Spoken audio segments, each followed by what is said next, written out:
Time. Time is a funny thing. As we both know, time never stops. But a funny thing is there's scientists out there where they have these powerful telescopes where they can see planets that are 100 million light years away, and they're looking to them, and the crazy part is not even the distance. It's how they're looking into the past. They're looking 100 million years into the past. And the funny thing is that I just realized is that all of us is carrying some kind of telescope, and we're always looking to our past. Well, there's nothing bad about looking to the past. The only thing that's really bad is if we're stuck, because we both know that time don't stop, but people do. And most of the time when people stop, it's mainly because they're looking too much into their past, into their regrets, into their failures, into the things that they couldn't succeed. And that gets them to get stuck and not be able to do something that they actually want to do. And I'll give you guys an example. So, since I was born, not really when I was born, but since I started speaking, I used to love talking. Talking to people, talking to my parents. I used to tell them everything. I used to love talking about anything. And I realized that around, I think, when I was 4 years old, around that age, when I was really young, I remember a day that I was in a dinner table with a few friends and family, and when I was about to talk, I only had 3 words out, and someone cut me off. And then on my head, I was like, okay, so I could only get 3 words out, meaning that I gotta talk faster. So what I did was I talked even faster. So the next time they gave some space for me to talk, so I was like, okay, so blah blah blah blah blah, and then cut me off again. And then I was like, what is happening? And then that, I was really young, and that kind of impacted me a lot. So that made me talk even more fast. And what happened was that my brain created this kind of defensive mechanism. I don't know if that's how it says it, but it made me at default talk a lot faster, which made me stumble on my words a lot more, which every time that I talked after that time on is I would talk really fast, and then I would stumble on my words, and then I would stutter. And then not people, but myself, I started getting more conscious. And when I started to realize that I was stuttering a lot, I just became scared. I became terrified. I was like, oh my God. And through all those years, I believed that I was a stutter.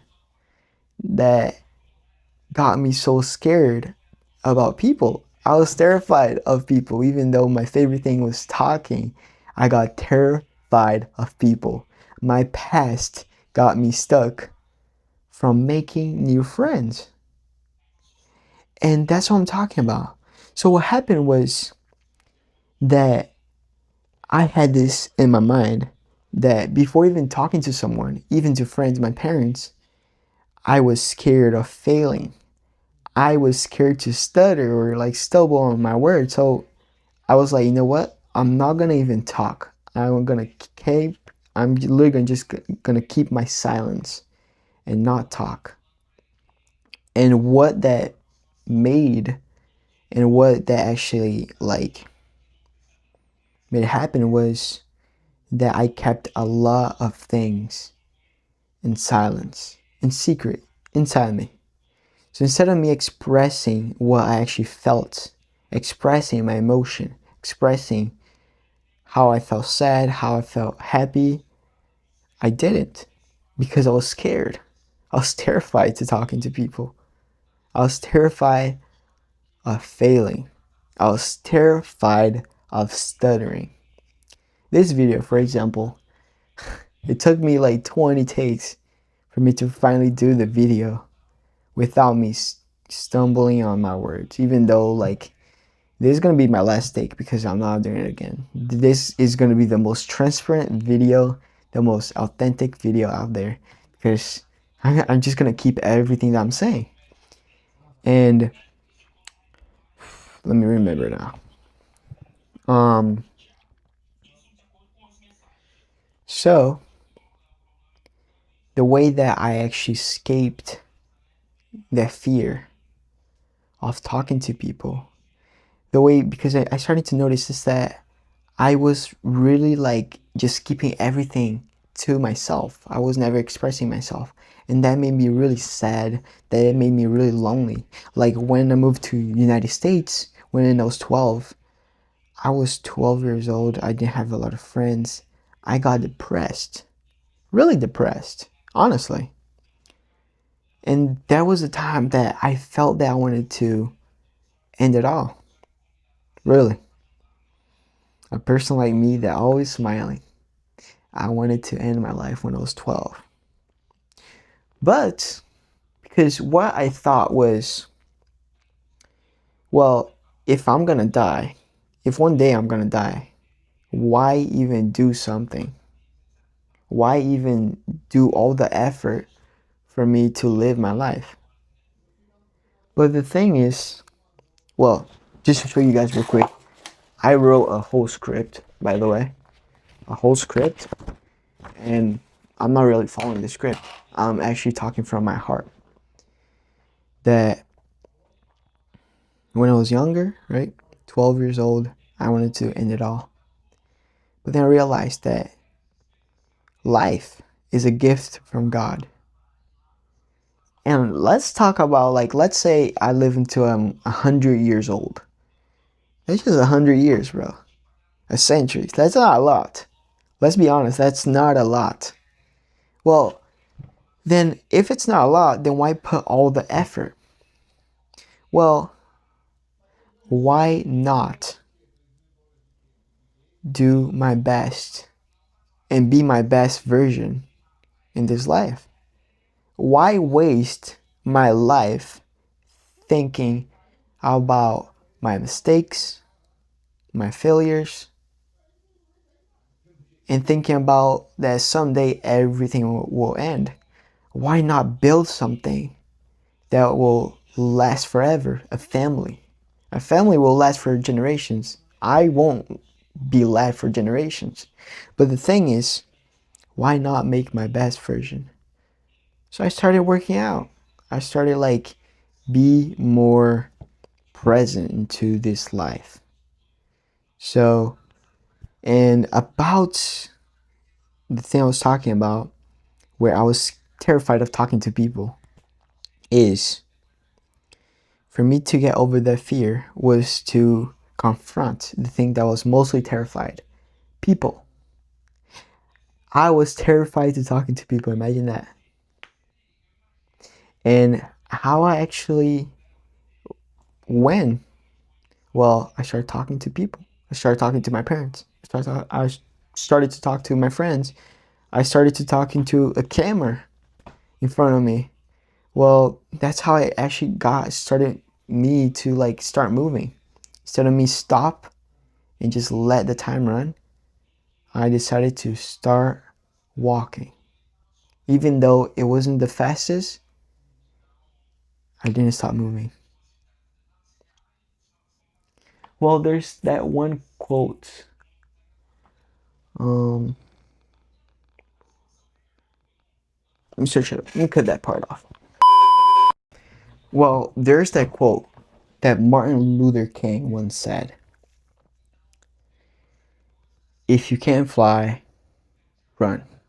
If you can't run, walk. If you can't walk, crawl.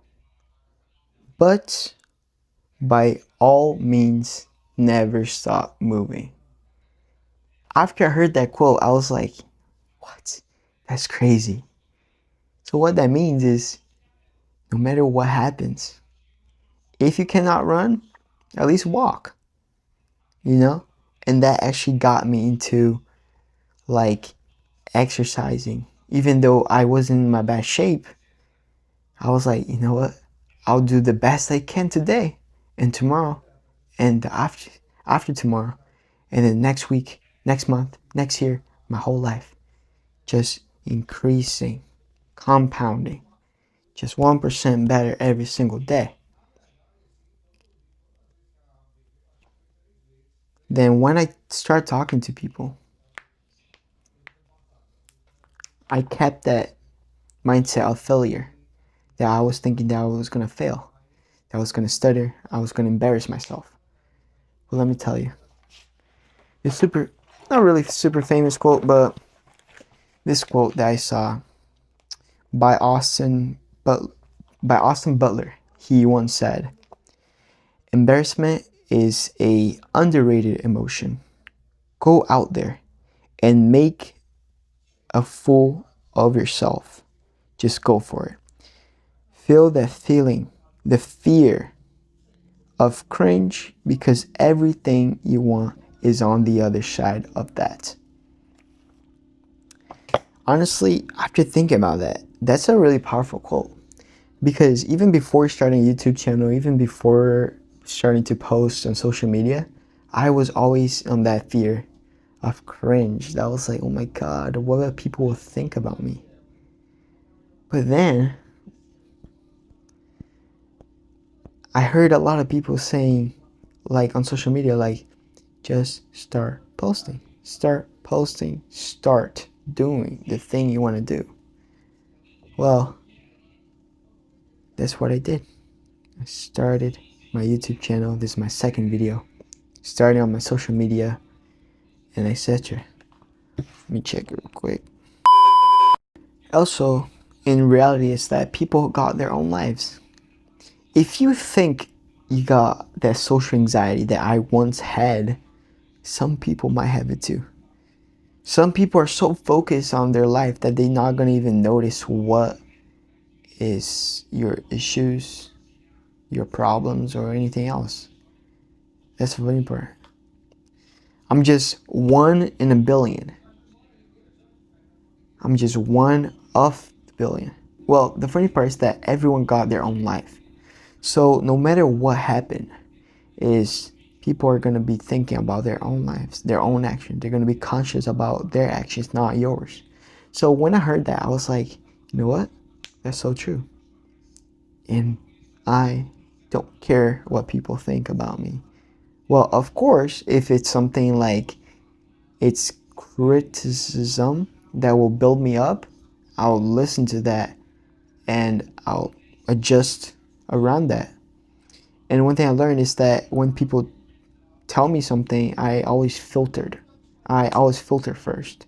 Meaning that when I listen to someone, I'm mostly like, okay, they told me to do this thing, but let me see. Let me work with that and be like, hey, that's actually a good idea, but I'll do it my own way. Like on social media, like this video. I want to do it my own way. I want to be transparent. I don't want to copy anyone else. This is my style of video. Being truthful. Well, I have a lot of videos in mind, but this style of video is like my main one. Being truthful to the camera and telling who I am, who actually am I. Well, the last thing is that I wrote down was embarrassment lasts minutes, while regret lasts years. Don't be afraid of expressing yourself before you no longer have the chance. So if you have a loved one, if you have a friend, if you have a dog, if you have a parrot, if you have a cat, go hug them. Go show them some love. Go say I love you to them. Well, after the video, I'm gonna say I love you to my parents for sure, because I'm telling you guys to do it, so I gotta do it too. I'm not that person that tell other people to do something and I don't do the same thing. Well, I am improving myself, but after saying this, I actually gotta do it. And right after the video, I'm gonna say I love my parents. And the other thing is, embarrassment messed with my confidence so much that I couldn't even take pictures. So I'll see you on the next video. Remember, be confident.